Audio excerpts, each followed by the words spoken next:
Judge Harold R. Maxwell stood frozen at his bench, the gavel gripped tightly in one hand, poised midair. For a moment, the courtroom was suspended in silence, as if the entire federal building had stopped breathing. Then the unmistakable metallic click shattered the stillness. Handcuffs. The glint of polished steel around Maxwell's wrists was brighter than the lights above the bench. Murmurs exploded into gasps.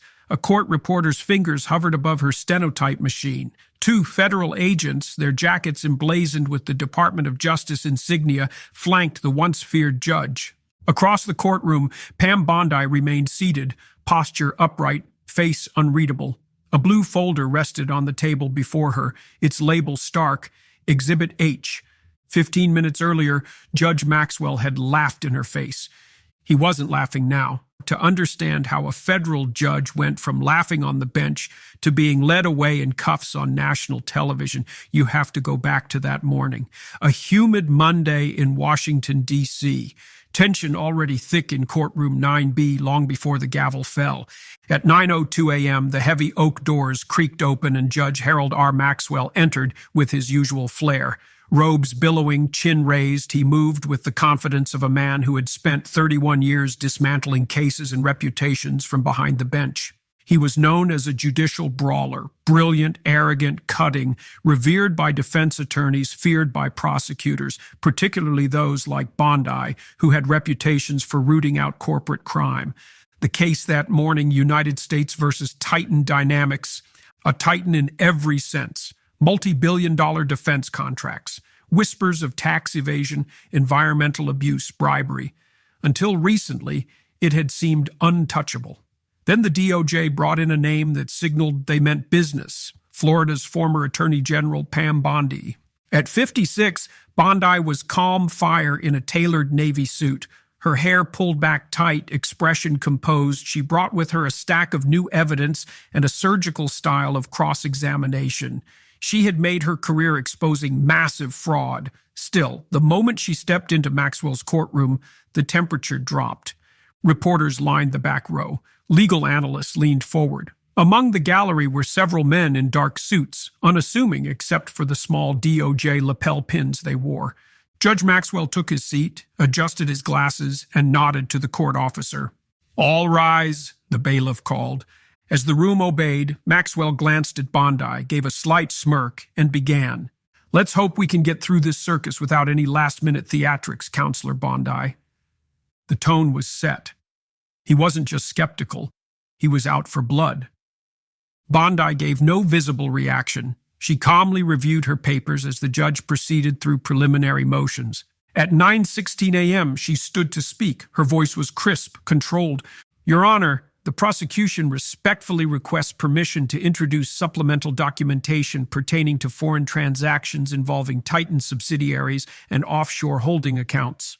Maxwell leaned back. "Let me guess," he said dryly. "A smoking gun discovered over the weekend, perhaps on a napkin or in a dream?" Nervous chuckles rippled through the defense table. "No, Your Honor," Bondi replied without hesitation. "The records were obtained pursuant to a sealed subpoena issued last Thursday. The transactions correspond directly with contract allocations from the Department of Defense." "This isn't cable television, Ms. Bondi," Maxwell cut in. "We don't conduct court by plot twist." He actually laughed, openly. His voice echoed across the room. It was a bad laugh, dismissive, personal. Bondi waited patiently. "Your Honor, this evidence is material and timely." "Denied," he snapped. "This court does not reward grandstanding. We will proceed with the existing record." Bondi remained standing. One of her associates handed her a small note. She read it, then glanced to the back of the courtroom. 3 men in suits made direct eye contact. One of them nodded. Bondi folded the note, tucked it away.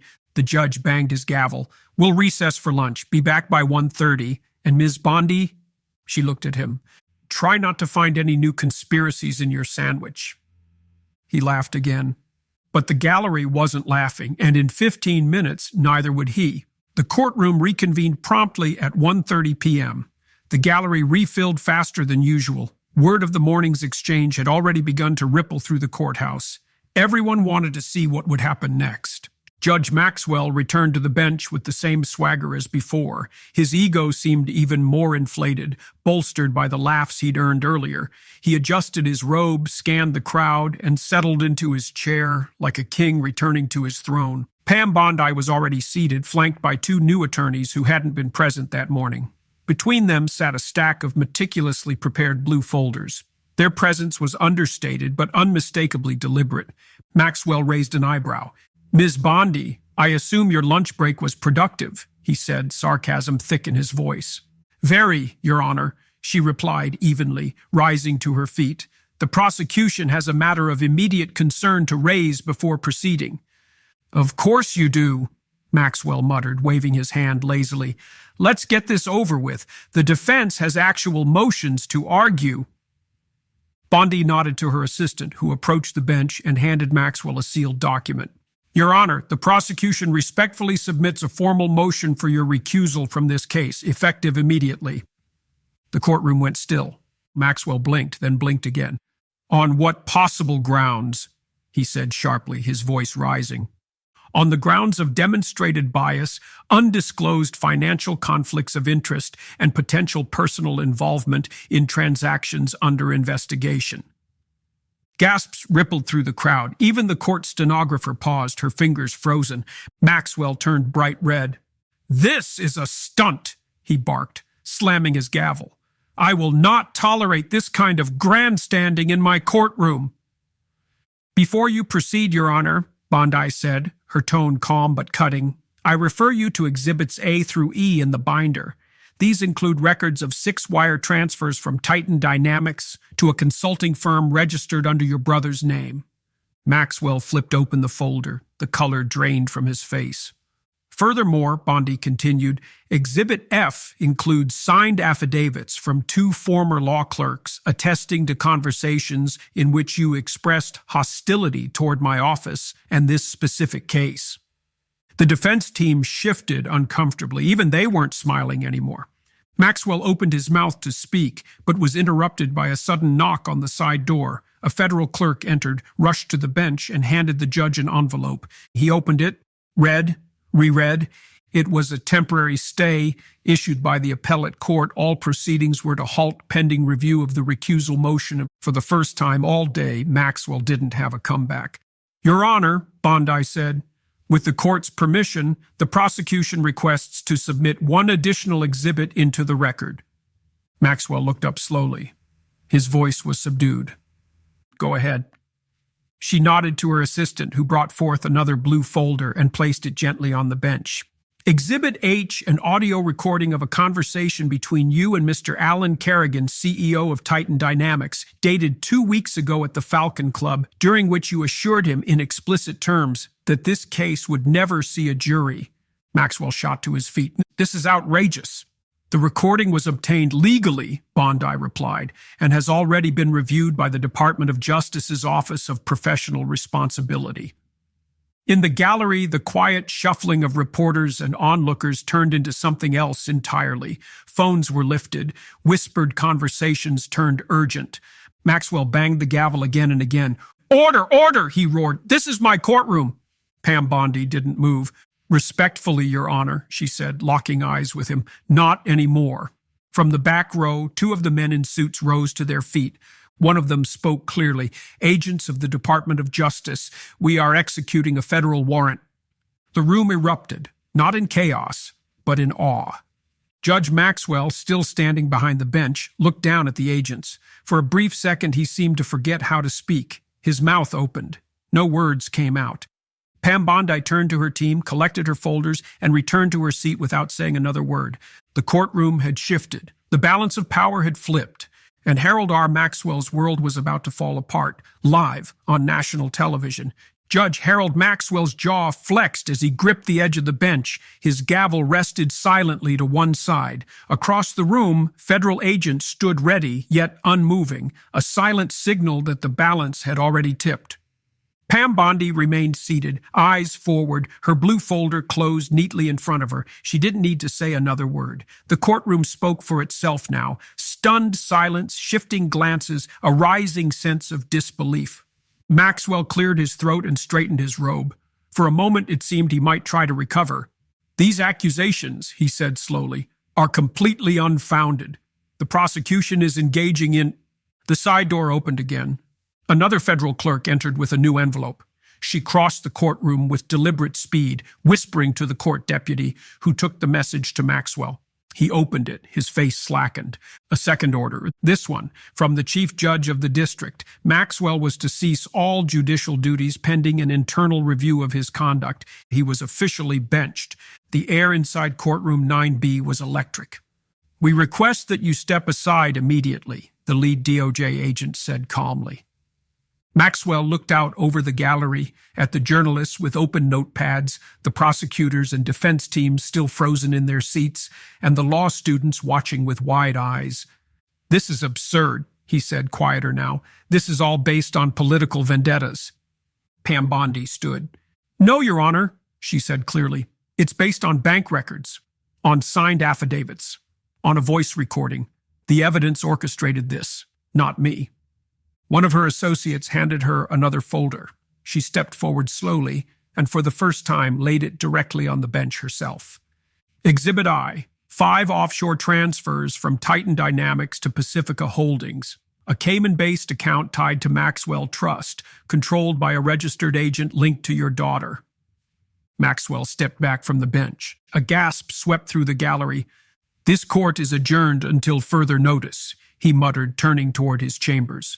But the DOJ agents didn't move. The lead agent gave a subtle nod. The door to the judge's chambers swung shut. For 90 seconds, no one in courtroom 9B moved. Then, slowly, the agents crossed to the judge's chambers. One knocked firmly. "Judge Maxwell, federal agents, please open the door." Silence. A second knock. Louder. "This is a valid warrant issued by the U.S. District Court. We ask for your cooperation." Still nothing. The lead agent produced a tool and began working the lock. Within seconds, it clicked. The agents slipped inside. The courtroom, meanwhile, was frozen in suspense. Bondi reviewed her documents as if nothing unusual had happened. Her team worked silently beside her. Then the door reopened. Gasps echoed through the room. Judge Harold Maxwell reemerged, flanked by the agents. His expression was blank. His hands were cuffed in front of him. The metal glinted. The image was stark. A man who had once held unshakable authority, now escorted like a suspect in the very courtroom he had ruled for decades. The lead agent addressed the room. "Judge Harold R. Maxwell, you are under arrest for violations of Title 18, United States Code, bribery of a public official, obstruction of justice, and conspiracy to commit wire fraud." A collective intake of breath filled the space. Several in the gallery began filming. Maxwell turned toward Bondi as he passed. "This won't stand," he said hoarsely. "You orchestrated this." She didn't flinch. "The Constitution did," she said quietly. "I just followed it."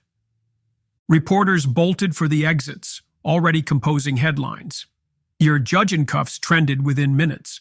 The agents led Maxwell through the doors he once commanded with a flick of his gavel. Now his gavel rested untouched, silent and irrelevant. Justice, it seemed, had found its voice elsewhere. By the time Harold Maxwell was placed in a black DOJ vehicle outside the courthouse, the footage was already online. 12 seconds. That's all it took. 12 seconds of video captured on a court reporter's phone. The handcuffs, the agent's announcement, the look on Maxwell's face. Within an hour, it had been viewed nearly 2 million times. Within 2, it was on every major news channel in the country. In the DOJ's Washington field office, Pam Bondi removed her reading glasses and handed a stack of documents to her deputy. "Prep these for Judge Kendall first thing tomorrow," she said. "Titan Dynamics still goes to trial." Her team nodded. No champagne, no high fives. They knew the work wasn't done. Across town, in a secure media room at DOJ headquarters, the Attorney General gave a live statement to reporters. "Today's events underscore one fundamental truth. No individual, no matter how powerful, is above the law. The Department of Justice will continue to investigate and prosecute all forms of judicial corruption with the full weight of federal authority." Behind the scenes, reactions were swift. The Federal Judicial Ethics Commission announced an emergency meeting.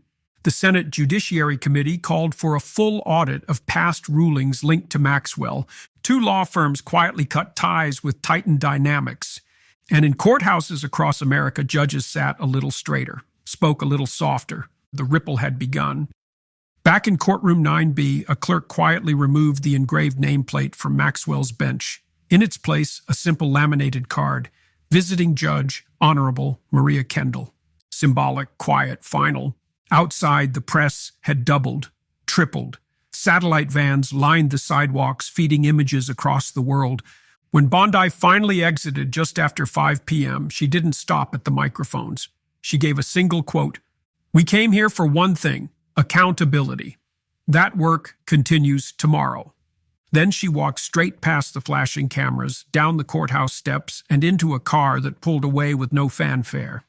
Inside the now empty courtroom, the echo of the day still lingered. In the silence, one could almost hear the gavel that never fell, a symbol of power, now just wood and metal. The rule of law, it turned out, didn't need theatrics. It just needed someone willing to stand up when the system tried to laugh them out of the room.